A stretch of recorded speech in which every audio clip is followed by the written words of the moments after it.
But Jackie was a good man despite his temper. He didn't drink or smoke and wouldn't go out on the town chasing girls like most of the other fellows. He just stayed at the hotel and played cards. His heart belonged to one gal. He was so serious. We used to kid him about how serious he was. He always talked about playing in the majors. Maybe deep down, he knew he'd be the first to go. Even still, he was very nervous about being able to make it in the big leagues. His roommate on a barnstorming team in Venezuela, Gene Benson, said, "Where you going ain't half as tough as where you been."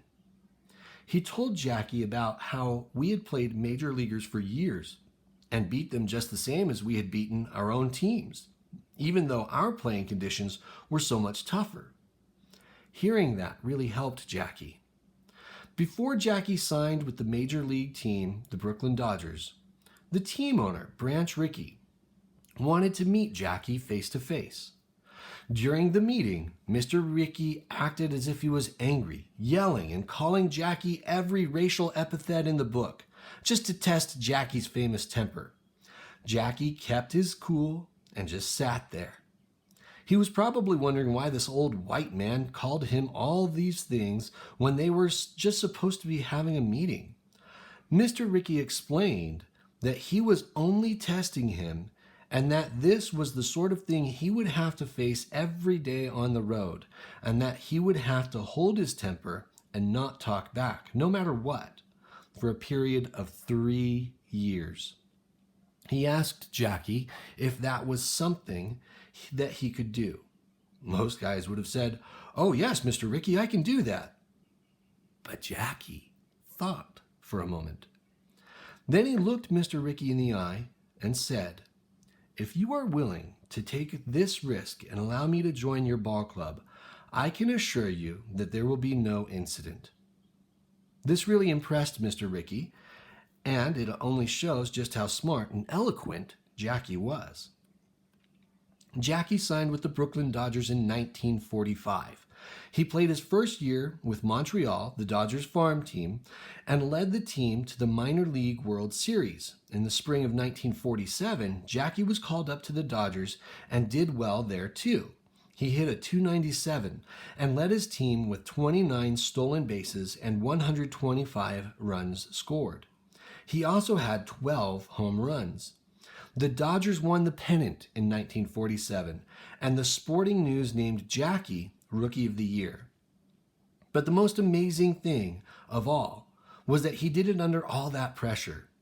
He received death threats, and someone even threatened to kidnap his little boy. On the field, the fans called him names and threw stuff at him. Pitchers threw at him, and players pushed him around and tried to spike him when they ran the bases. He had to deal with that kind of thing every single day. And the worst part was that he couldn't fight back. He didn't say anything because he knew it would ruin the chances of any other Negro playing in the majors. I think that is what hurt Jackie the most. He was the type of guy who always stood up for himself, and he just couldn't do that in the majors, at least for the first 3 years. He had to keep it all inside. That kind of thing can make you sick. That's why he died so young. Baseball is what killed Jackie, nothing else. But Jackie did something that made us all proud. He brought our Negro League style of play to the major leagues and changed the face of baseball. He made it quicker and more daring. His base running changed the way pitchers had to pitch. And most important, Jackie cleared the way for the rest of us to play in the majors. And in doing that, he helped bring the rest of the country closer to accepting Negroes as first-class citizens.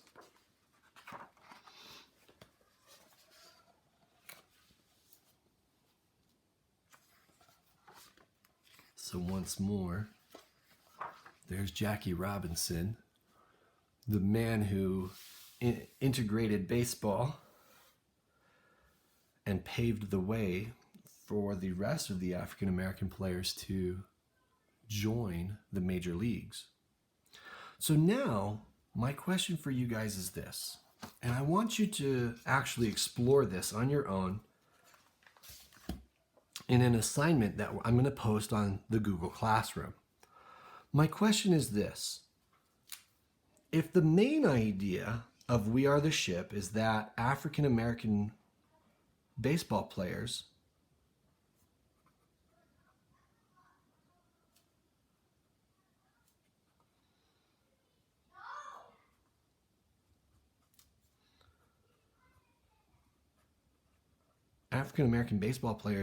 create their own league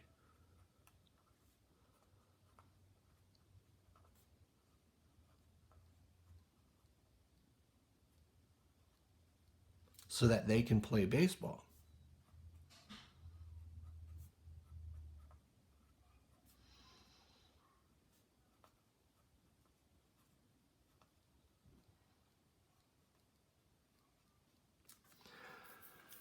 If that is the main idea, what is the theme? What is it that Kadir Nelson wants us to walk away from the book We Are the Ship understanding? What is the message of We Are the Ship? Now, I know you don't have your notes with you. I know you don't have a copy of the book with you anymore because you're at home. But I want you to just kind of think back on what we have read about We Are the Ship and think about what you remember, what details kind of stick out to you. To help you with that, I'm going to just kind of recap all of the innings or chapters that we've read. So the first inning was about how they created it because there were so many players who played baseball even though they weren't playing in the major leagues.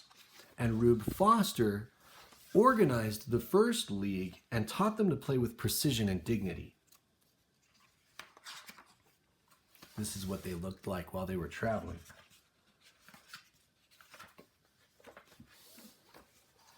The second inning, or chapter, talks about how they played baseball differently than the major leagues or the white leagues, that they had a flashier, more daring style of play, that they were more aggressive, that they had a lot more humor in their games.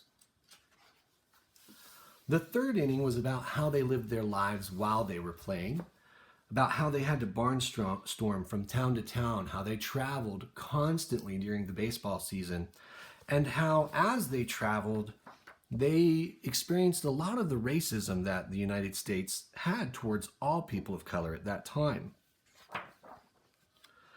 And how they recruited people as they went from town to town barnstorming or just playing different games. The fourth inning was how the owners were making money off of the Negro League games. And it kind of verified that this was a legitimate business, that they could compete with the major leagues and you could make a living playing baseball in the Negro Leagues.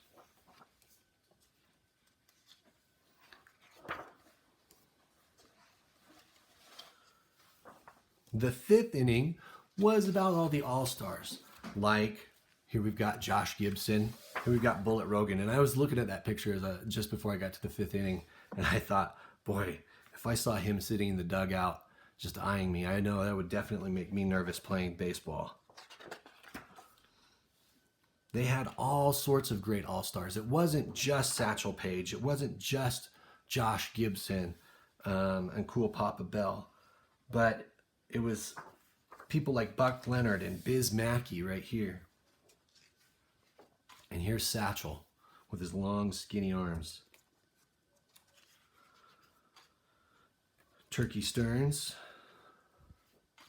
The sixth inning was about how during the off season, the Negro League players would go down to Latin America and they would play. And they were treated so well down in Latin America because there was no segregation in Latin America. It was only in the United States at the time. So when they weren't playing ball in the United States, they'd go down south and they would play. And they were actually kind of treated equally, if not better. The seventh inning was an exhibition game after World War II between the Negro Leagues and the White Leagues. And I remember them saying that so many of the white players came up to him and said, "Boy, if you were white, you would be making such and such money." And Kadir Nelson writes that if we had a nickel for every time we heard them saying that, we would be rich. The 8th inning was the All-Star Negro League game that they played, the East versus West Conference. And this chapter kind of talked about how the East-West Conference was a social event and people went there just to be seen as much as to see baseball. And then the 9th inning is, of course, about the All-Star Jackie Robinson, who was the first African-American person to play baseball in the major leagues. And we just finished that chapter, so I don't really feel like we need to go over it again. But my question for you, and I will post this on classroom.google.com, is if the main idea of We Are the Ship is that African-American baseball players create their own league so they can play baseball, what is the theme? What does Kadir Nelson want us to understand about the Negro National League when he writes this beautiful book? In the meantime, I hope you're enjoying your quarantine. Stay well, stay healthy, stay productive, and keep enjoying your time off. I hope you are doing okay.